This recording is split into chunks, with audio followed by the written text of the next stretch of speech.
Hello, everyone, and welcome to Delightful Dissent. And it's episode 73 today, and I'm joined by Peter Middleton, who is a podcast producer, life coach, sound engineer, and writer. Welcome to the show, Peter. Thank you for joining us. Thank you. It's lovely to be here. Really good to have you on here. And today we're going to talk about the idea that you should stay positive. And this is a message I see an awful lot on social media in particular. And there's a certain sort of well don't want to blame life coaches for this as a general, but there's a certain sort of life coach that really loves this message, and I think it's well meaning, but it doesn't always feel good. Definitely doesn't feel good to be on the receiving end of someone telling you you should stay positive when things are difficult. So I'm Mm. really looking forward to exploring this, and getting into this one a bit more today. So yeah, if you happen to be new to the show, Delightful Dissent is a shared exploration of ideas that people tend to take for granted and kind of go below the radar, and it's a chance to re-examine them and explore them a little bit.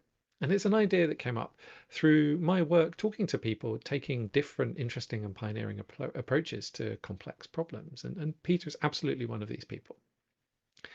And I found doing this work that there were these kind of hidden barriers that they often trip people over. And so I really wanted to surface this stuff and explore it. So I really do hope this show gives you some specific ideas that might help you in your personal or professional life. But perhaps more importantly, I hope it gives you some ideas about how you can go out there and challenge assumptions yourself, because I'd like this to be something that was just a regular part of what we did, all the time. And the show is called Delightful Dissent because it's not just about arguing, and changing other people's minds. It's about exploring and playing with the possibilities and seeing what other ways of seeing might serve us better and having some fun whilst we do it. And the show is genuinely live, so please do bear with us if there are any technical issues. And please be aware that there may be some challenging, difficult topics. I think in this episode, likely to be around potentially around grief and loss, around shame, and maybe around trauma as well. And there is also the possibility of strong language. So if any of that is an issue for you, then please just be warned that it's a possibility. There aren't any perfect answers here. This is absolutely about exploring and asking questions. If you're watching live, then please do ask questions in the comments, and we will bring them into the conversation. If you're listening to or watching the recording, then we'll be sharing information about how you can get in touch with both of us at the end of the show and continue the conversation that way. So yeah, I think Peter, we first met after chatting at an event, I was speaking at, and you asked a really great question, and I we kind of ended up chatting after that, and I really Mm. enjoyed, yeah, really enjoyed when we actually got to connect and just your really kind of thoughtful, soulful approach to stuff. I think people often kind of overlook and often kind of mistake as simple or straightforward when maybe actually a bit more consideration is helpful. So I really wanted to Mm. share that and get you on the show. So yeah, thank you for joining us. Mm. Thank you. It's very And humbling. It's oh, very humbling. yeah, no, and really, and could you maybe tell us a little bit more about your work and maybe the people you like to work with? Yeah. Yeah. So I'm a trained integral life coach, which means that I trained with Integral Coaching Canada, who take Ken Wilber's philosophy and made it into a coaching model. So essentially, I work with people with metaphors. So the idea is there's a current way of being that maybe is causing pain or conflict or just something constricting in someone's life, and then we actually honor that, and see where it's come from, see what it might have provided them, like safety or protection in childhood, and then we play in the new space of a new way of being, and we try and emerge that new way of being into their life, and we sort of play around. The reason I love the model so much is that it's a dance between intellect and intuition. It's creative. There's a whole framework behind it that I'm looking at and that coaches like myself look at. but actually with the client, it's more playful and it's more soulful, and it's about seeing someone for who they actually are, and actually seeing some of the aspects that haven't fully emerged in their life, but that I believe that everyone out there walking on the street have aspects that they truly, like, they kind of dream of being, but haven't fully emerged in their environment, because of course you need support, you need courage, you need lots of other things, you need love, you need self-love, you need lots of things to emerge these things in your life. So that's the coaching work that I do. But similarly with the podcast production, I work with people who have a message to share in that kind of vein. So like we're working for them to merge their message in a really powerful and like way that sounds excellent as well. It feels, Yeah, I can really feel that there's a commonality there around self-expression and, yeah. being able to get yourself out into the world skillfully and with Mm. confidence and well, yeah. Yeah, yeah. That's definitely been a real vein through my life. And I was just explaining before we went live that I've felt like a writer for as long as I can remember. I've been writing poetry, prose, and music for as long as I can remember. So there's this real soulful thread of self-expression in me and in my lineage also. So it's it's um it's a really powerful place for me to be working. Yeah, Mm. it feels right. And I had a long and successful career as a sound engineer in live music. So I've facilitated over 15 years of other people's expression also. So I became very well versed in what it takes to for someone to come to an audience and express themselves in the way that they desire. So yeah, Mm. it's very, very strong. It's really interesting as you say it.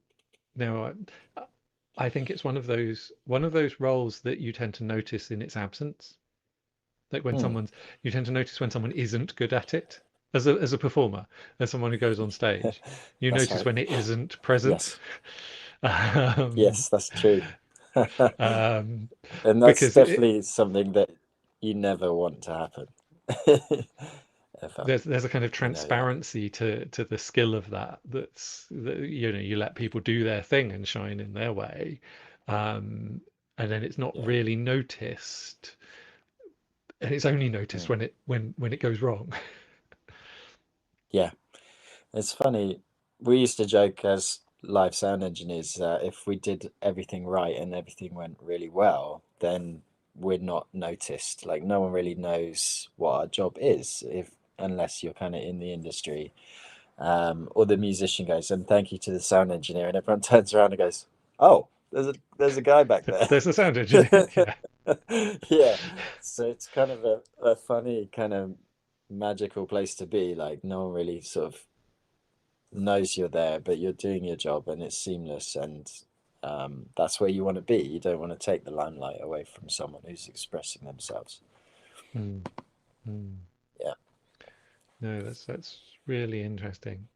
Do you have any idea what drew you to that world in the first place? Because it's in, there are a lot of people, my own experience as Mm, well with this strange mixed, unconventional mixture of things. But mm, how did you, what attracted you to both the coaching side and the sound engineering?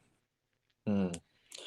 Yeah, I think this is where the kind of honoring all sides of life thing, it emerges for me, because my childhood was full of trauma and adverse childhood experiences. So I didn't feel like I had an expression in the form that I needed or wanted to have. I'm undiagnosed, but I'm pretty sure I have neurodiverse traits that I had to mask, and then I was experiencing trauma that I couldn't voice to my community. So I started using writing and music to to kind of give me some form of peace and some form of like way out of that situation.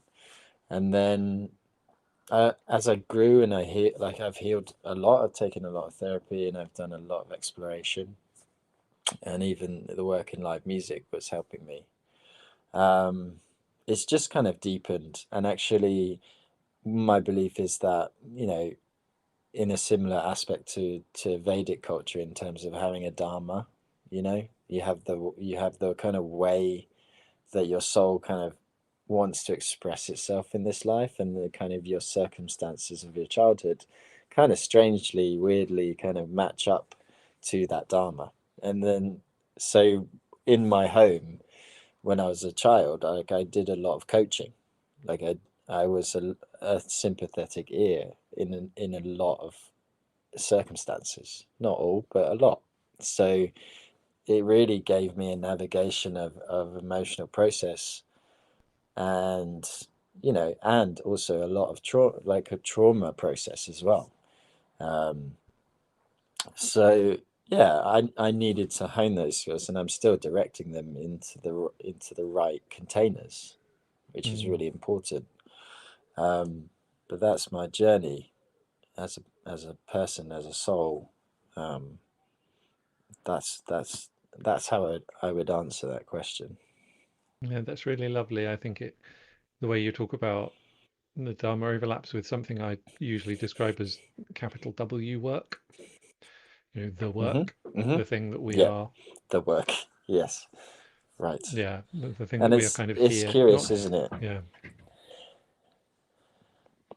No, yeah, sorry. carry on. Sorry, I interrupted you. No, I was just going to say, yeah, the thing that we are kind of here on some level to do, though I'm not quite sure I'm comfortable with that phrasing, interestingly. Um, the thing that Yes. the Okay. thing where perhaps All our right. joy and satisfaction overlap, maybe that's a better way of phrasing it, because I think Yeah. I don't want to. There's a bit of this that feels like just because you're good at Mm. something means you should do it, and I'm not sure that's very healthy Mm. actually. But No, there's because it other can stuff be going on there. impulsive. Yeah. I think a really great space for anyone to be in is to be enjoying the process of life, Mm, rather than trying to be happy or trying to be positive. Just really enjoying the process of what's unfolding. And if that's full of sadness and pain and grief, then those are markers um, to be seen and heard. All of us need to be acknowledged, and I think that starts with our, our own acknowledgement of our emotional process, and where that leads us. And if we're in a space in our life where it's not feeling good, then it's definitely a sign for us to shift perspective. And it might not be overnight. And you mentioned those life coaches are like, just be positive and you can just do whatever you want, and you can have whatever you want. And it's quite immature in loads of ways, but one of the fundamental ways is it doesn't recognize societal class systems, societal patterning, collective systems. There's there are lots of things to observe about being a human being, and it's this kind of individualism, and maybe we can touch on that a bit later. But there's a prevalence in each culture. It's like an underwritten value system that they follow, and I think it's worth noting that there are things outside of those value systems that are working on us mm, also. So we can't always achieve what we set out to achieve. And well, you mentioned, if you just do what you want to do all the time, then you become impulsive or indulgent, or there's greed and there's gluttony, and there's all sorts of things that can imbalance someone. Yeah. it feels like there's and we're kind of leading into the assumption, and but just before there's really something around for me how we engage with adversity, and that relationship to Hmm. work is in many ways what we mean by Hmm. work is engaging with adversity, but it becomes a kind of adversity that we Hmm. happen to be good at engaging with and enjoy engaging with.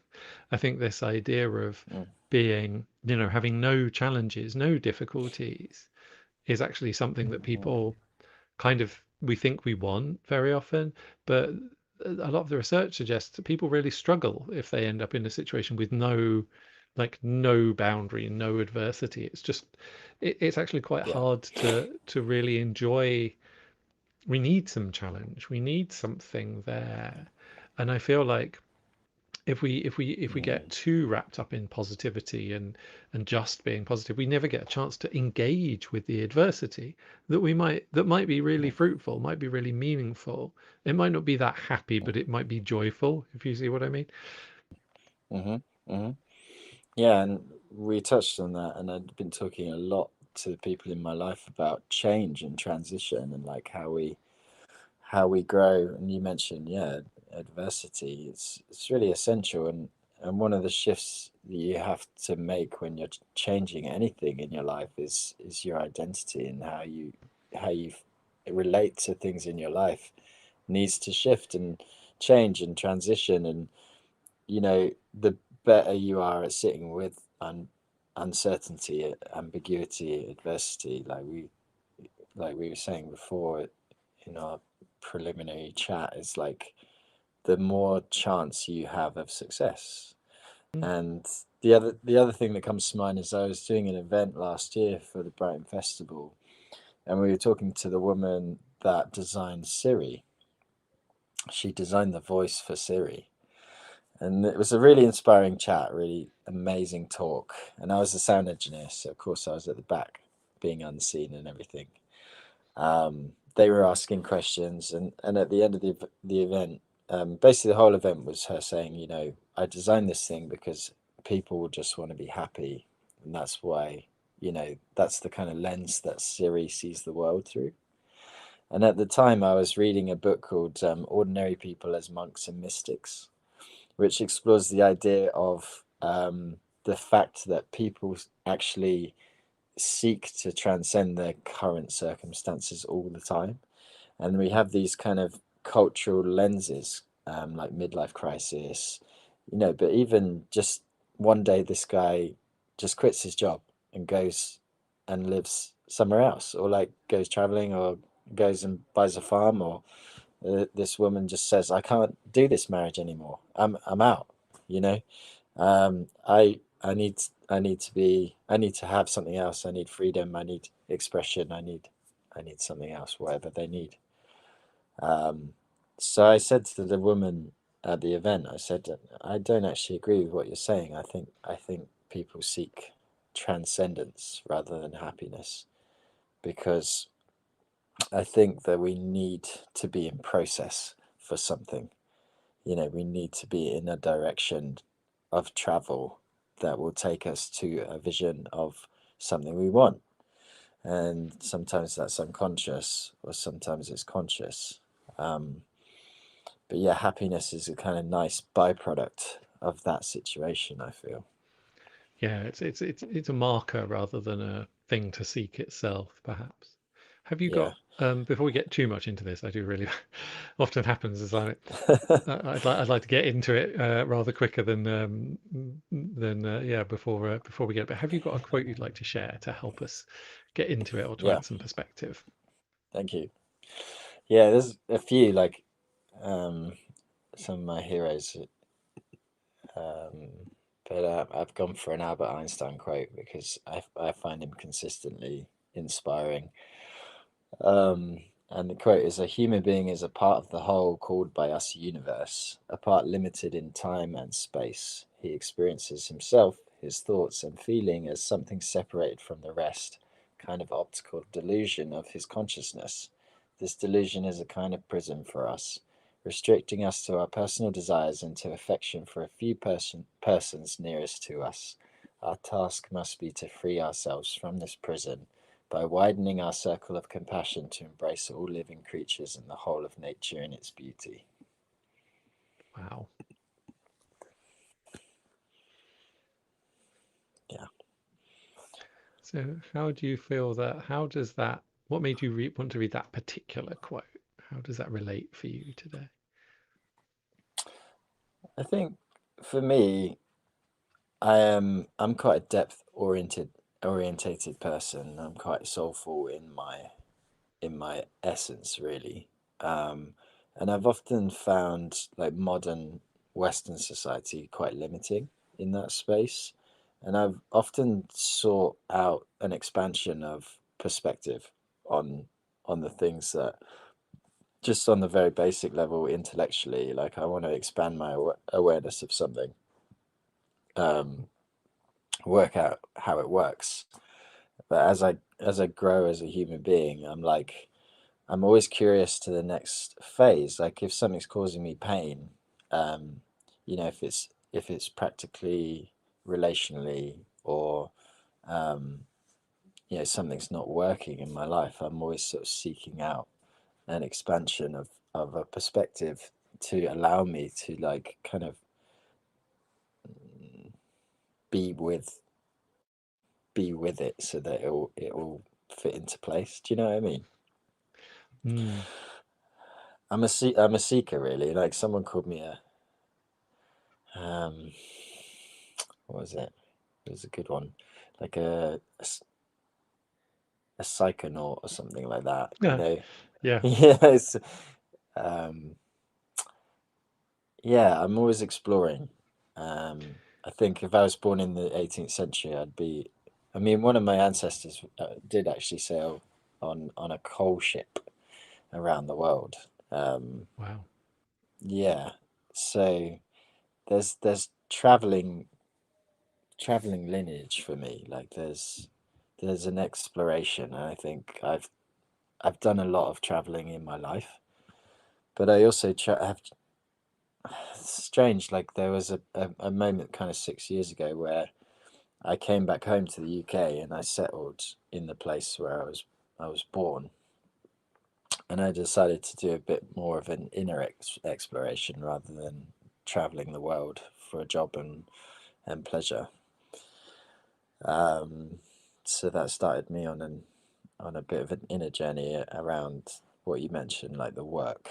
And Mm. I think the work is really great because it allows me to like frame. That's a frame of reference of growth orientation for me as a human Mm. being. It can. There's a couple of dangers there. Like you can get indulgent with the work, and you can kind of get lost in the work. You can be like, it can create shame in you, like, oh, I'm not done yet, and kind of I need to do the work, and you know. But I think that frame of reference is just, it just allows me to know that I'm not perfect. I'm not like a finished product. Um, that I'll always be growing, Mm. and And I think that's really good. for me, what the the connection with the I really like what the quote highlights around the stay positive thing is that Hmm. we when if it is all connected and it is all part of the whole, then if we stick with just the positive, we miss out on a huge part of the Hmm. value and the experience and Hmm. in all sorts of really important ways. Um, Hmm. to hear you speak about the process side of that as well, is Hmm. I often think about cycles, and a lot of Hmm. these processes are cyclic, and Hmm. they are between one way of looking at a cyclic process is moving between a positive and a negative pole. And so if you, Hmm. in whatever dimension you choose to use, and if you don't engage with both sides of that, and both Hmm. sides of that, because I think we can also, we can get trapped in negativity. We can get trapped in the negative too. It's not the, it's about that, but it's about being able to engage with both and Hmm. move between both. I think for me that whole bit makes me think that that you mentioned really makes me think in those terms, and that Hmm. it becomes a dynamic thing rather than Hmm. quite a stuck thing. Yeah, dynamic. That's a great word. And yeah, I feel very pleased with that kind of emergence of the cycles in the conversation, because I was going to go there next, and that it came through you. So that's awesome. Um, I feel exactly like that in terms of, anything we try and achieve has cycles, like, and I'm such a big fan of noticing cycles, even like seasonal, like this idea of the micro and macro, like what's it's in ancient wisdom too. It's like as below, as above, so below, you know, and it's kind of like this, spring, summer, autumn, winter phases. Winter's introspective, and it's quiet, and it's really dense, and you know you can. I mean, there are lots of different examples. You know, sometimes when we're working in development, it's like consciousness takes like a leap forward. You plateau like for ages, and you can see this in children too. Children stay the same for a long, like not long period of time, but just a period of time, and then they leap forward. Suddenly they can do something they didn't they couldn't do like 5 minutes ago. It's like, oh, whoa. Um, but as I think as you age, it maybe takes a little bit longer, or maybe you're playing with more complex conceptions. Um, who knows? But it's or maybe you just forget, because I think children are our teachers. I have a young child. Like, I've got a young boy. He's 9 months old. I think he's my teacher as much as anyone else in my life, because we were talking the other day with his mum, and she recognized and acknowledged, like, he's taught me how to play again. Like, I was like incredibly serious before we had him, and I've become way more playful, and it wasn't like a new aspect of me. It was a re-emergence of my, like, holding my inner child, like, in safety, and kind of allowing myself to play with my boy. So yeah, it's an interesting. That's a cycle. Mm, I've come it, back home to my playful side. that's You know. that's lovely, and I think it Yeah. also touches on something for me around often maybe not directly within this whole thing around stay positive, but related is Mm. this idea of progress, moving forward all the time, Yeah. and the Totally. idea of like something positive returning, Mm. like a reconnection with. That's not new, that's not progress, that's regression. That's like, whereas actually, Yeah. it's hugely helpful That and is. healing, and like, but so there's Mm. something around positivity around like that kind of just forward looking and only what's Mm. forward, and again that resistance of the cyclic. Yeah. Yeah. I'm glad you mentioned that, because I mentioned the Western society, and the value systems. In Western society's main value is progress. Mm. Um, and it is a wonderful thing if you're seeking like intellectual advancement or technological advancement, or you know and I think our society is incredibly fair, you know compared to a lot of societies, um, but it does imprison you if if you're if you're trying to seek like wholeness, a sense of what am I trying to say? I think it gives the identity. It gives my ego, my sense of self, like this kind of insatiable need to to advance into something. And I think that I'm best when I'm cultivating something. Um, and I think the distinction between those two is very subtle, but I think there is a distinction there. And I think the cultivation, it allows for that step back. And if you're tending a garden, you progress by planning and planting the seed, like, in the right place, in the right way, and then you leave it and you let nature, and you have faith and trust. And if it doesn't grow, then you understand that it wasn't the time for it to grow. And if it does grow, you celebrate the growth, and then you water the plant. You water the plant regardless. You're always watering. And then So I think the other big thing about this particular metaphor is it makes me think about, when we plant a seed, and mm, and and this relates for me because one of the things particularly is, I see is what I think of as toxic positivity. And for me, that shows up in the neurodiversity space. It's things like, ADHD hmm is a superpower. It's like, okay, it kind of okay. is, but it's also a huge burden and a difficulty. And it's like, Yeah, it's a strength and a yeah, weakness. It's not yes, like, it's not an unmitigated, like, de facto good.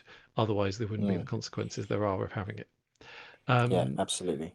I only laugh and because I have traits of that for sure. Like when we're trying to leave the house, I'm like cleaning the floor, and it's oh wait, Yeah, no, exactly. hang on. And it's great when you're being creative and when you're like having all the Yeah, ideas and when it's really good fun and yeah, when you're like when you're the fun person and when you're like, and then when you mm, actually need to do something and it gets in the way, then suddenly it's a huge burden and a problem. And it can be a yeah, really, mm, really difficult, it can be difficult in work, it can be difficult in relationships, it can be difficult in all sorts of yeah, things. It's going to make yeah, practically getting things done difficult. So it's like, hmm and I think, but for me, there's a part of this, this stay positive or be positive that is partly about not attending to context, not saying like, mm, when is this the time for me, or when is this the time for the mm, season? It's like, mm, there is no point in planting a seed in the middle of winter and then getting yeah, really angry that it doesn't grow. It's like, mm, or well, it yeah, depends on the kind of seed as well. There's no, it's about yeah, knowing what is going to support that, and knowing yeah, the time and understanding that it'll do it in its time based on all this mm, other stuff, rather than being like, mm, because when I hear some of these positivity messages, they feel like mm, basically ignore everything and just make it happen, yeah, and yeah, which essentially becomes forcing things to happen, forcing, which yeah, is often has it's has all sorts of unnecessary and yeah, unintended consequences. yeah, yeah. I totally agree. And if you're talking about, if you're forcing something, you're pushing into it, and you're not allowing it to flourish. If going back to the metaphor, if you planted a plant and then you kind of went in and dug it up and like to see if the roots were there, then you'd be harming the plant. You'd be, you your good intention would actually cause negative impact. And that's the other thing, is that everyone, and I think about it all the time. It's like the road to hell is paved with good intention. Like that's in the Bible. I'm not especially a Christian, but I like ancient wisdom, and I like the life advice it has for all of us. It's like a big lesson for me in my life was to learn actually impact is the more important one. Like I was forever saying, yeah, but I didn't mean it that way. Like I intended it this way, and you're taking it this way, therefore you're wrong because I meant it in the way that I meant. And so that's actually the wrong way to look at things, and that's very forceful because I'm putting my perspective onto someone else. And I that's what I think about toxic positivity, is that it's the inability to sit with all of those things that we mentioned, like negativity, ambiguity, uncertainty, because it rises something within that person that they can't sit with and they can't feel, and therefore they have to insist and force their message onto someone else. And that's where you get those kind of keyboard warriors that are like, if you say something on social media they don't like. Um, and I suppose a big lesson with that is to allow someone to be where they are in their life. And then the most compassionate thing for me is to actually accept someone for where they are, currently in their life, and not where you wish them to be, like, oh, you should be more this or more that. But actually, you know, even with those forceful and toxic and positive, the because everyone's a believer, that's everyone believes in what they're doing, otherwise they wouldn't do it. So their intentions are good, but they're being forceful. So something I've really struggled with is not to meet them with defense, because then that turns it immediately into a conflict. Is Mm. to meet them with compassionate understanding, and to detach personally from being called something, or like having that judgment become who I am, or feeling shame about what they're saying I am, and You just making me think of, exploring it. yeah, positivity almost Yeah, like as a philosophical thing, and the certainty, the like positive identification, like that's a thing, that's exactly what yeah, that is. And yeah, for hearing you sure. speak, I mean, I must admit, there's also a bit of me that feels like, whilst I don't necessarily have a responsibility to, like, it's not just on other people to receive what I say, Mm. there is a mutuality there, because I think it can Mm-hmm. also go too far in the other direction, and True. it's not necessarily down to us to lay exactly what it is in exactly the terms that someone else can reach it in that mutuality situation, because Yeah, that's a big burden to put on someone. um, yeah, and I you're think right. there's a for me there's a again it's a, there's a betweenness to this Mm-hmm. that really Yeah, stay, it's that space, it's the between of the conversation, it's owned by both yeah, people. um true.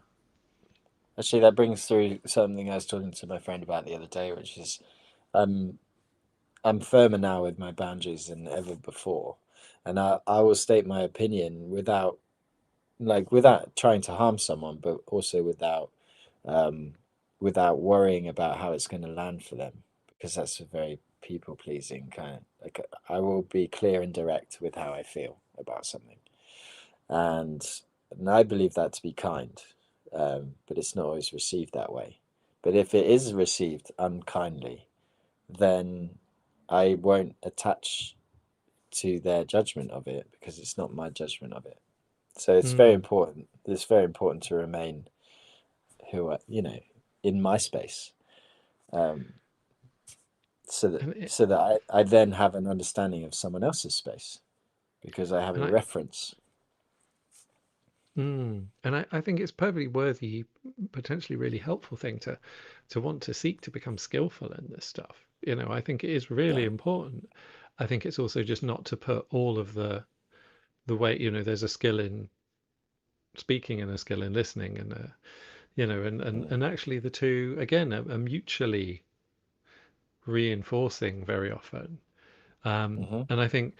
maybe part of this actually, and you make me think around, when if we're too concerned with just a positive message, I think this is one Mm. of the things I often come across in, particularly in work, is like it's got to be a positive message. People will get like, people will Mm. be upset or demotivated or, whatever if you say Mm. something negative. Very often my experience is if you're Mm. too, if you only speak in very kind of monodimensional terms, people are really Mm. concerned that you just don't understand. And that, Yeah. particularly when that comes from someone, who has power over you in some way, whether that's in an organization or in a relationship where, people, Mm. part of being in relation is that someone has some power to influence you, that if someone comes across that Yeah. way, it becomes really Mm. unnerving, because you can't, I actually feel Unnerving. like if someone can't include the ambiguity or the good and the bad, I feel quite unsafe actually. Mm. Yeah. Yeah, it's a good point. That, and you bring in the kind of leadership aspect, and I think it's good for all of us to be self leaders, but also, yeah, like you mentioned, there are times where you're being led by other people. And in old school terms, if someone can't see the totality of their circumstances, you're not going to trust them to make a good decision. They're not going to make a good decision. Therefore, you're going to start questioning their leadership. You're going to, like, it's just a fact of life, and a fact of being a human being is that if if people seem to come across like strong, confident, and that they understand a great amount of what it means to be a human being in that circumstance, then people are going to start following their advice. Um, but if it's the other way around, like I completely agree, it can be really unnerving, especially actually when the circumstances aren't meeting what the person's saying, and that can stray very quickly into gaslighting territory. It's like kind of, Mm. oh, this doesn't feel good to me. I'm seeing this thing, it's not being presenced, and I'm being told that it's not my reality, and I feel like it is my reality, and this kind of like positivity drive can often like unconsciously make that situation the case. Um, and I think that's why a bunch of resentment has been building in that way, and we see it like surfacing around non-binary and transgender people. Like they're saying, look, like this is not safe for me. Like we need to change what is happening. Um, I suppose that's natural for any society. Is like the dynamics of it. It's kind of like everyone's trying, and I feel like acknowledgement is really key. It's been coming through it in lots of different places. It's really, really key to be acknowledged for who you feel that you are. Yeah, and I think you touch on something around like there's something really interesting in that for me around the difficulty of being of not fitting one's experience not fitting within Mm. not Mm-hmm. just other people's experience but other people's ability to categorize and conceptualize about that Yeah. experience. And I think that's partly why, trans and non-binary identities create such fear Mm. in some people is because they're not emotionally equipped to think about to deal with all of the consequences of that line being Mm. blurrier than they think it is, or Yeah. non-existent actually, as far as I'm concerned. But um, Mm-hmm. really, again, like two poles, and any line you draw between them is arbitrary, and it's all quite, it's like there are, yeah, there's so much So there's, overlap that the yeah, we differences could, almost become really weak in terms of the like, and so that need to be yeah, like certain positive one or the other is like most things in reality are not one or the other. no. The labels are all a convenience, Hmm. really. Yeah, there's a great Buddhist saying that once you name the bird, you no longer see the bird, and I'm probably the most terrible person for naming things. I'm like, oh, that's a goldfinch. It's a blackbird. I really love them. Um, but having said that, there's a kind of, I understand what you're saying about belonging, and when you're talking to someone who has actually no frame of reference for who you feel like you are, or like aspects of yourself, it is quite terrifying.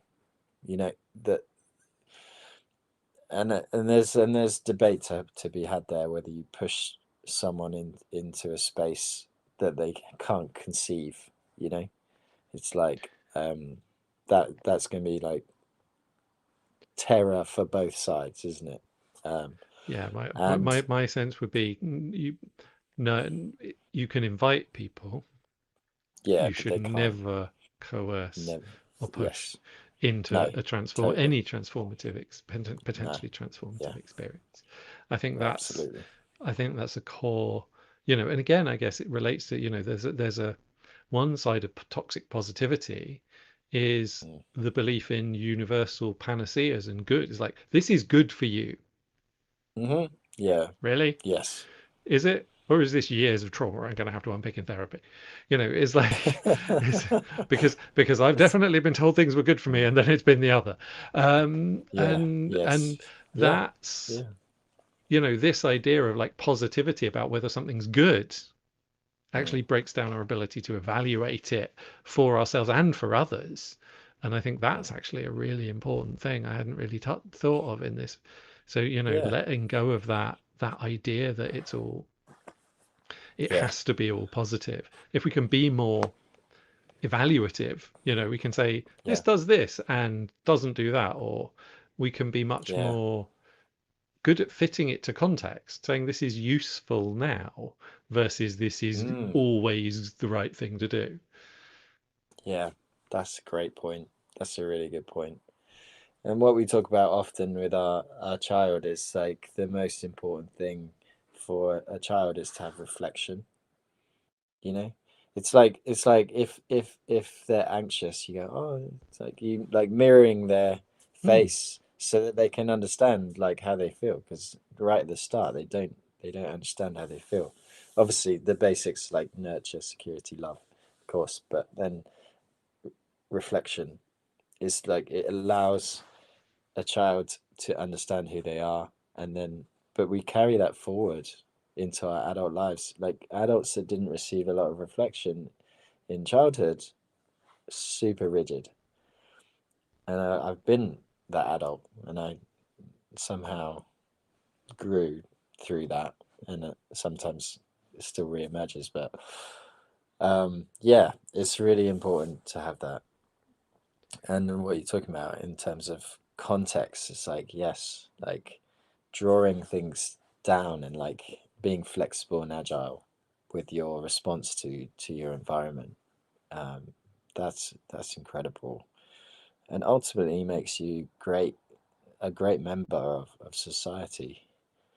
Because I think one thing that gets lost in all this progress and positivity is service to something greater than ourselves.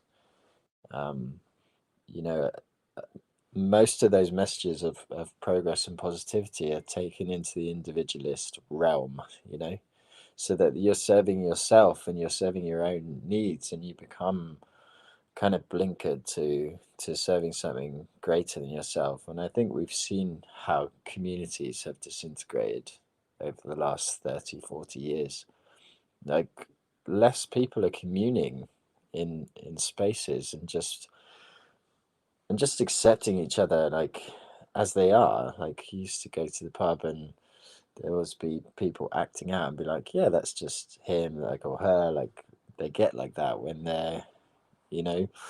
Another thing is like, oh, when someone's going through a lot of grief, they lose themselves sometimes. There's a whole cycle and process to grief as well, and you can't expect someone to behave in ways that are kind of not, it's not always pretty when someone's grieving. I believe that to be wild. It's a wild force. It's like a kind of spiritual force, grief. It like takes us outside of our kind of normal day to day. And it surfaces things in you, in me, that you don't want to look at sometimes. And it kind of takes you places. Like it moves things through you. Like, and it's not really under your control.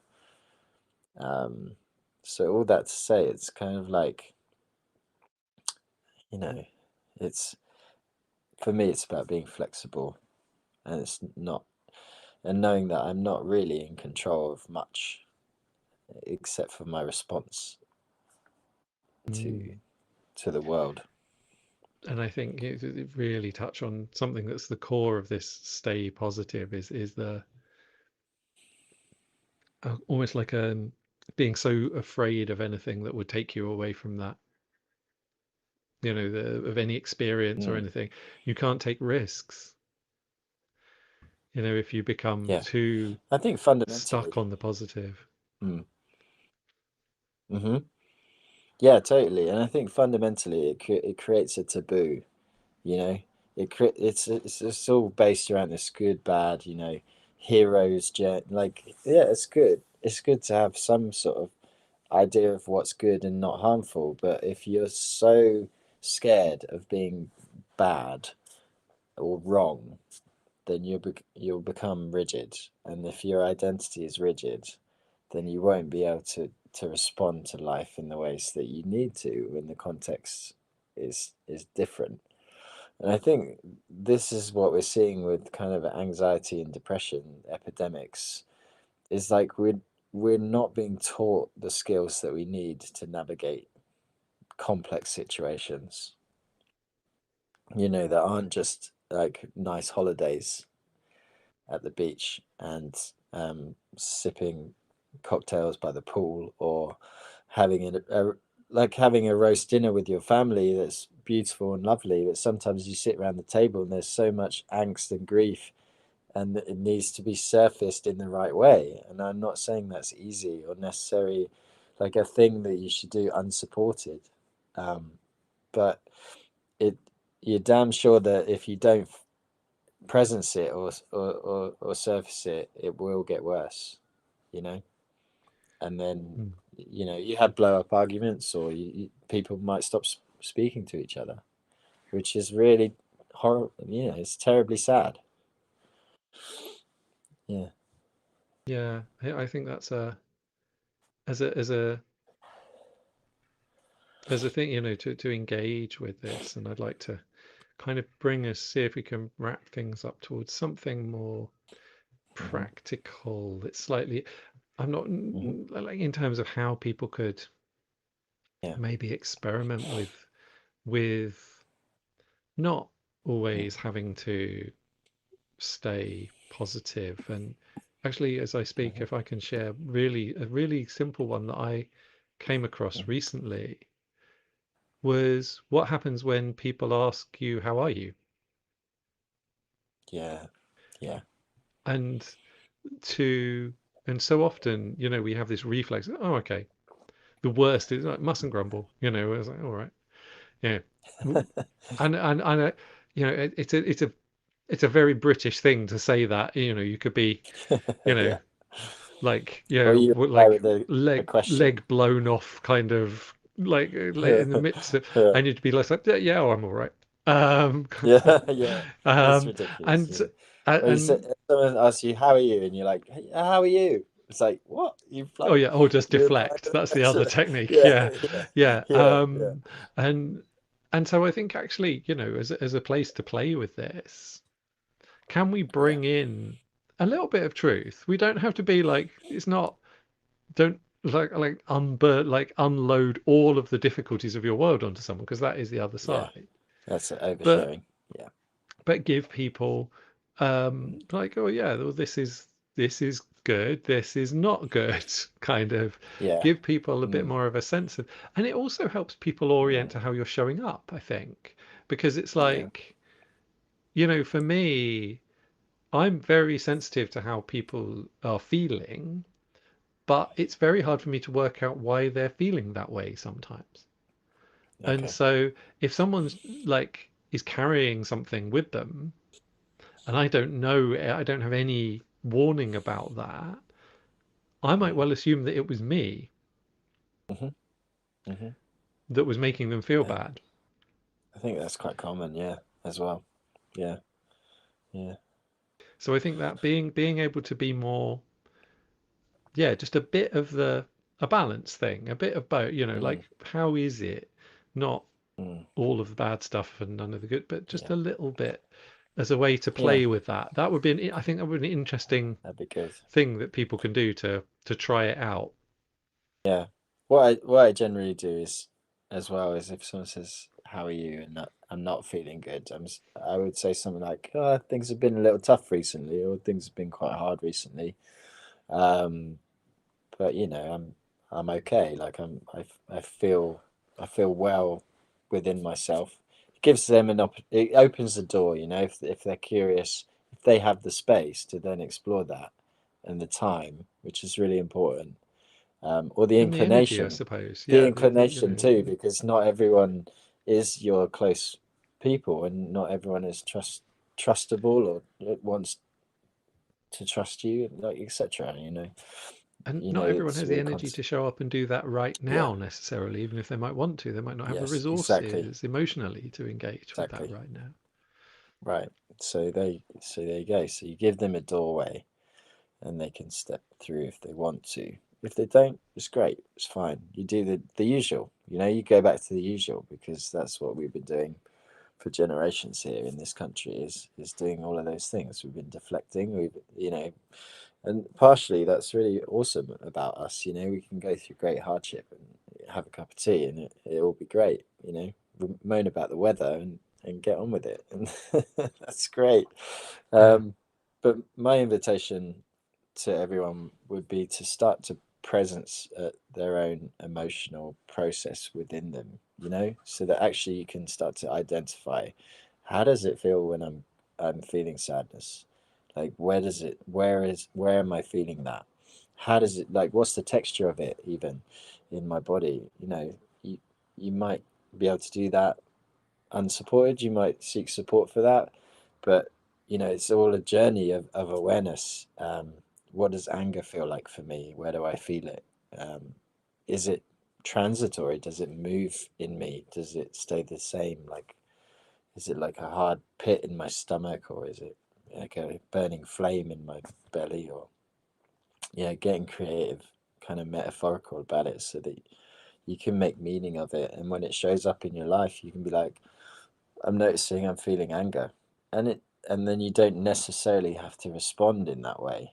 And actually, the more that you can notice it, the less you actually react, and the more space that you create, to then respond in different ways.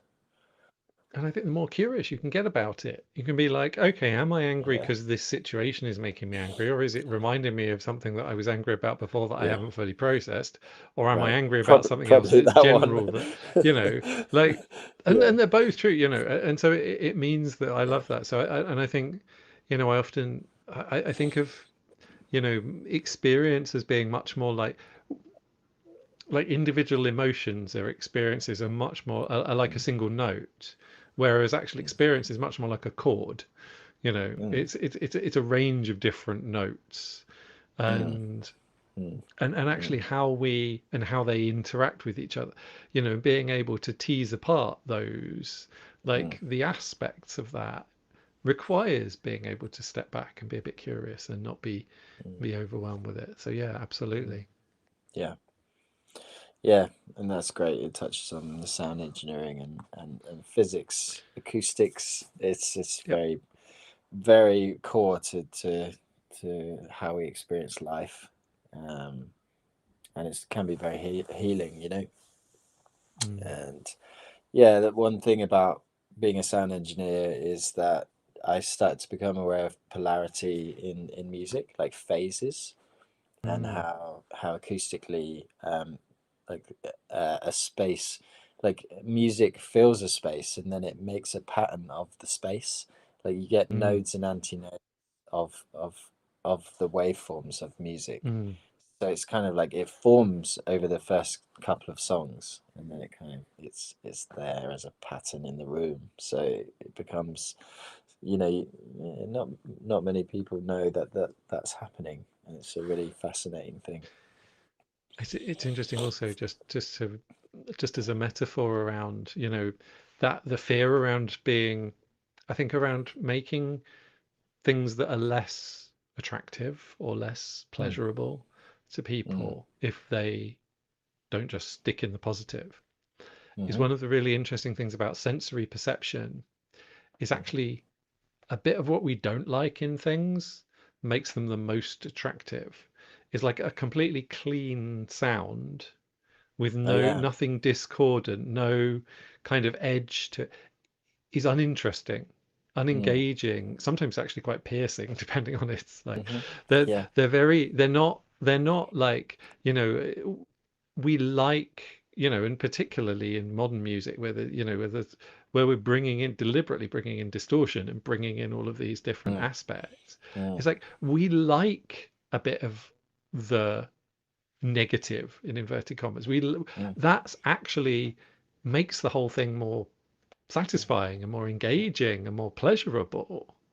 mm-hmm, And I think, when we think about how we're coming across and staying positive instead of just being, this very clean, mm, unsophisticated, we can actually bring in a kind of more richness to the to the to mm. the to the overall piece, as it were.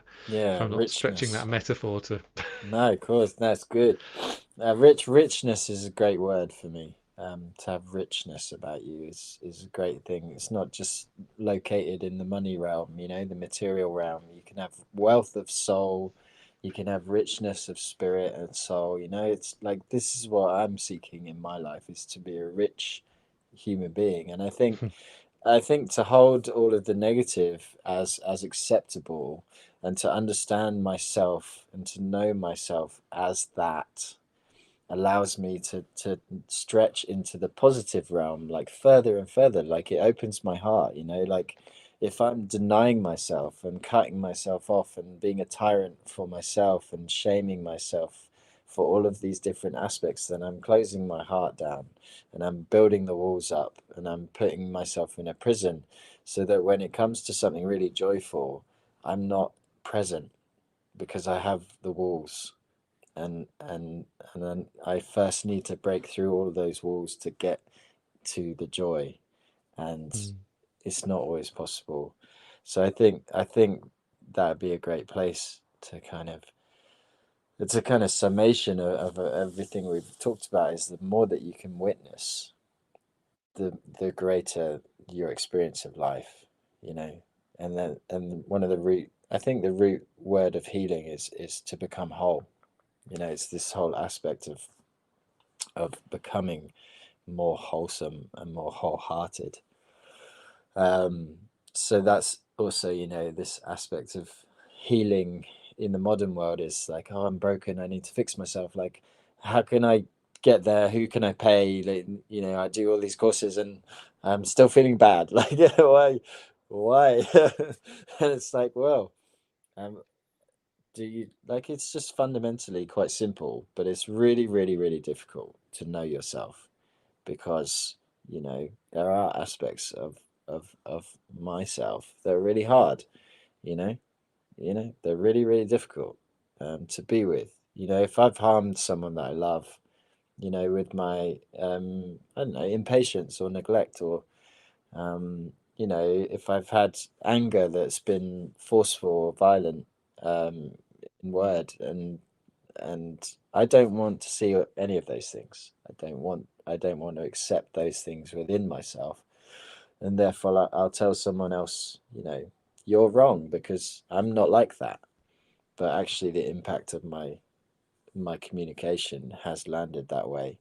So if I know myself in those ways, then I can accept my impact and I can grow as a human being. I can stop that behavior and I can mm, respond in a better way. I can be a better partner, be a better father, be a better son.